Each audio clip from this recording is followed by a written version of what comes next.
These rich hues herald autumn in New England. How best to catch the season's brief but blazing glory? One idea, drive the Mohawk Trail in Massachusetts. Approximately 70 miles long, the Mohawk Trail winds through parts of Routes 2 and 2A. Here in western Massachusetts, the trail offers views for miles. This is the Coal River.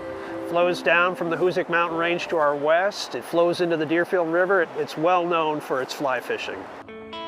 In the town of Charlemont, the entrance to the Mohawk Trail State Forest is right off the road, but the park feels remote, says Alec Gilman. It's a fabulous place to kind of just sort of decompress. We also don't have cell service, so expect to be disconnected while you're here. The forest is 6,000 acres, says Gilman, who is with the state's Department of Conservation and Recreation. It aligns with the Mohawk Trail, which was built in 1914, but the more ancient Mohawk Trail that everybody thinks about is actually a foot trail that was used by the First Peoples for thousands of years prior to that. Hiking here is best for the sure-footed. There's a base elevation about 200 some odd feet, goes up to about 700, 1,200 feet and thereabouts. It's rugged, it's steep, it's covered with trees. You can find some of the tallest trees in the Northeast. In fact, this grove of trees is called the Trees of Peace and rises up to 175 feet, says Gilman. These white pines are about 150, give or take, years old. They're second growth, former sheep pasture that turned into woods. Part of a large complex of state forests, the Mohawk Trail State Forest is distinctive because of its cabins and campgrounds, says Gilman. It was developed by the Civilian Conservation Corps back in the 1930s during the Great Depression and the New Deal. These vast woodlands draw avid outdoors people, including those searching for something a bit mystical.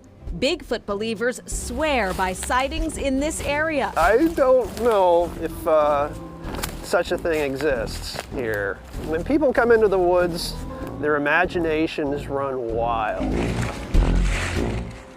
No matter what you see, please remember some basics, says Gilman. Just stay to the trail, pick up after yourself, and keep your dog on a leash. A half-hour's drive away is the Mohawk Trail's famous hairpin turn, with panoramic views of the Hoosick Valley. As you descend the hairpin turn, you can see Building 6 from the top of the mountain, and you will find MassMocha kind of right in the center of the valley here in North Adams. The Massachusetts Museum of Contemporary Art, or MassMocha, receives between 160 and 200,000 visitors annually, says Visitor Experience Manager John Tibbetts. This complex was built in the mid-19th century, from the 1860s to the 1890s. Arnold Print Works had a factory here, and they dyed textile fabrics. The beauty of this space is the vastness, and then discovering the art that is around every corner within the galleries. Today, this 300,000 square foot campus has more than 20 buildings. There's ample room for work by Boston-based artist Joe Wardwell, as well as this rideable roller coaster by Los Angeles artist E.J. Hill. MassMocha is a non-collecting museum. We do not have a permanent collection. Everything you see on display is through long-term or short-term loans with artists, foundations, other museums. Perhaps MassMocha's most immersive exhibit is Into the Light by James Turrell, a world-renowned light artist. We are in a unique position that we have 10 James Turrell pieces on display, which makes us one of the most comprehensive retrospectives of his work in North America. Since the late 1960s, Turrell has been transforming light into a sculptural medium. James Turrell came out of the Southern California light and space movement, and he really wanted to focus on how to create environment with light. Turrell's work challenges visitors' sensory perceptions. The world seems to dissolve around those who step into this room, a work titled Perfectly Clear. A lot of his work is influenced by his aviation. He's a pilot, and Perfectly Clear is a Ganzfeld piece, and the Ganzfeld effect is when you're flying in the clouds and you lose all sense of direction. Turrell also created this sky space inside a former water tower. And the title of this sky space is CAVU, C-A-V-U, which stands for Ceiling and Visibility Unlimited, which is an aviation term for clear skies. And it is a complex structure with an aperture or oculus that opens and closes depending on the time of day. This is a contemplative space here on the campus.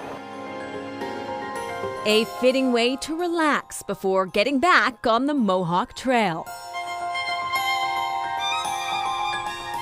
Wow, and James Turrell's exhibit really changes the way that you see depth, color, light, space, and he rarely lets his work be filmed, so we were very excited to get a little peek. Yeah, it was a nice treat. By the way, most scientists consider the Mohawk Trail State Forest as sort of the epicenter of old-growth forest in New England. Old-growth forests, of course, are forests that have really never been touched at all by man, so they're real valuable resources of plant life and animal life. All right, next, making over a mountaintop retreat.